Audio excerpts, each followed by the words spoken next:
What one-time conversation with a complete stranger had the most profound impact on your life? My daughter was born and she wasn't breathing when they took her from us. I assumed she was dead, but she wasn't when they took me to the NICU. She was tubed with all these scary monitoring. All the other babies were in incubators, but mine wasn't. I remarked to the nurse that felt like a good sign. It was a gut punch when she said we only have her in the open air in case she has a heart attack and we need to move quickly. We will control her environment when the doctor says it's okay. A doctor came in and explained that she is very sick but getting better. I simply didn't believe him. I was terrified. One of the other parents in the NICU took me aside and told me that the doctors here wouldn't lie to me for liability reasons. If he thinks my girl is going to get better, she probably will. It was like he untied a knot in my stomach and made it a little easier. She pulled through and is healthy.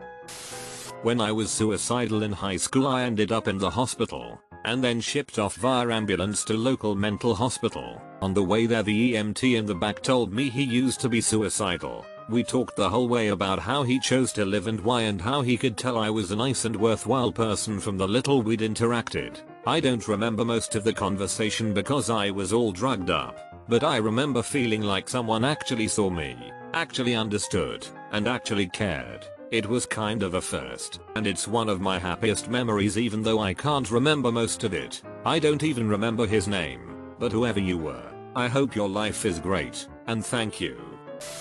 Once at the mall, I was chasing my 3-year-old. I was feeling real irritated when this guy yells to me just like his dad, "Huh," indicating I was a child too once. Really gave me some perspective. Just that one sentence.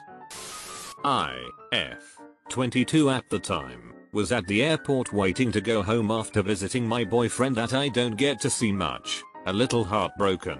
I just sat there trying to keep the tears in my eyes, but a random stranger noticed my emotional turmoil. Instead of asking if I was okay, he simply said, "I'm sorry to see you're in pain. Can I do anything to help you?" and offered me a tissue. He was such a comforting presence. We ended up talking for a while as we were on the same flight that got delayed and eventually cancelled until the next day. We hung out in the smoking lounge together. He made me promise to quit when I got home. He told me about his travels. I told him about mine.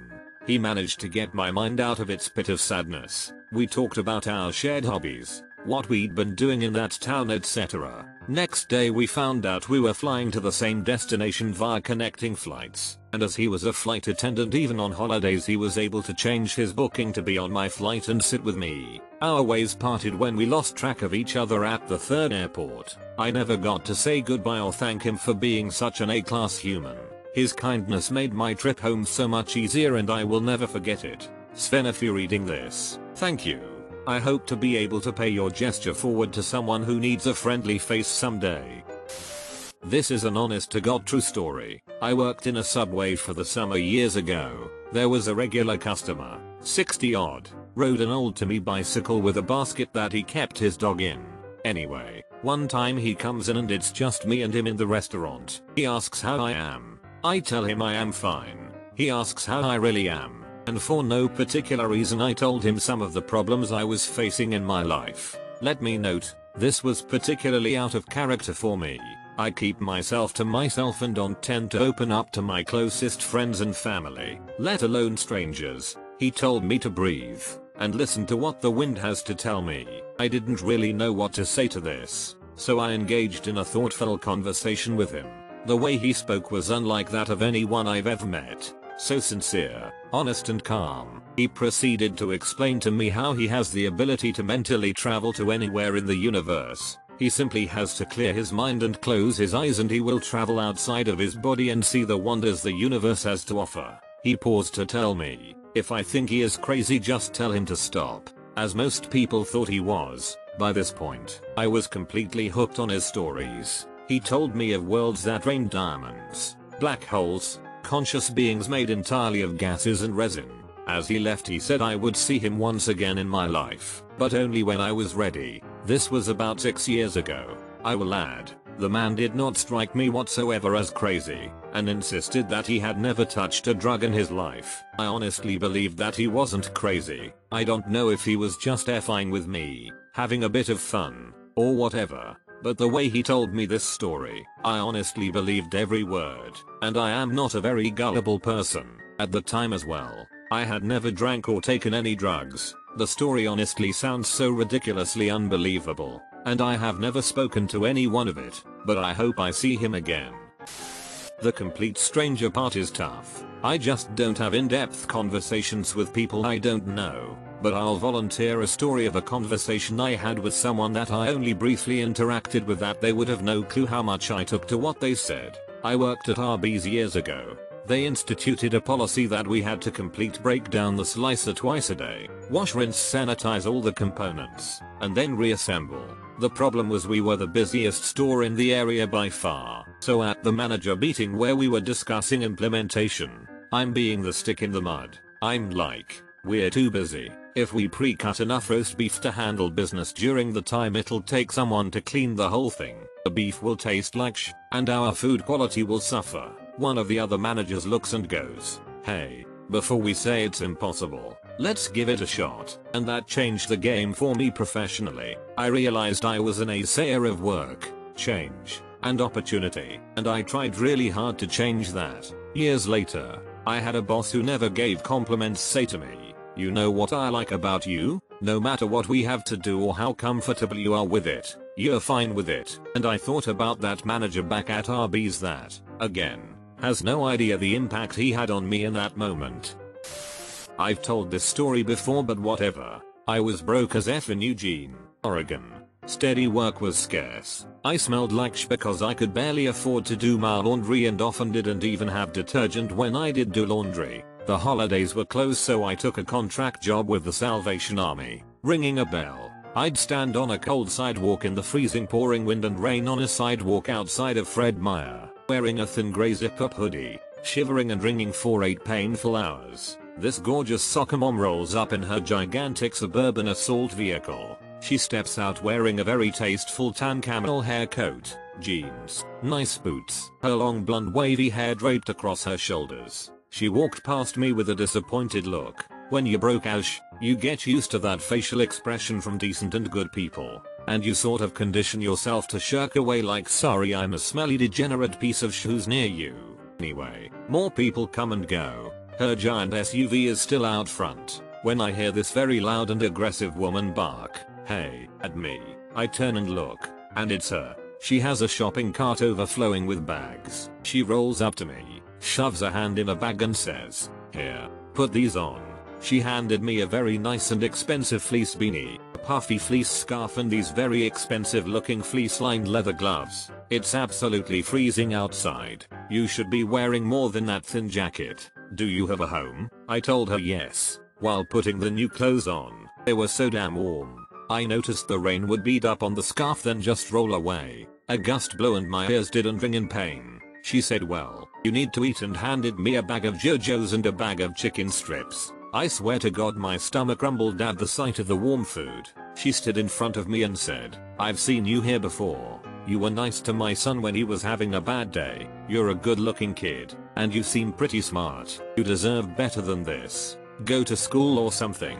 Figure out a plan and follow it. You don't have to live like this. I started to well up, but bit my tears back. She realized how awkward it all was, so she just said, okay, well, Merry Christmas, then walked off to her vehicle, loaded it up, and drove away. She showed me kindness and generosity at a time when I thought it was all gone, and she represented love from a demographic I'd grown to hate. She changed my perspective about humanity in less than a minute, and inspired me to aspire for more.